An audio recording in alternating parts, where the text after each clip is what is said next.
Hey y'all, this is Leslie with Scratch Made Homestead. Obviously, I'm coming to you from the bee yard this morning, and this is what happens after you've had several unusually cold days and nights. They are active today, and we just realized we've got a swarm right up there.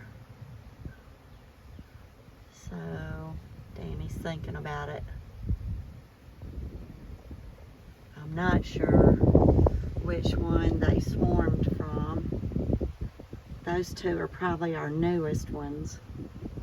And then along with these two blue ones, and then the two white ones are older than those. And then of course the one on the end is our very first one. So y'all stay tuned. See what happens.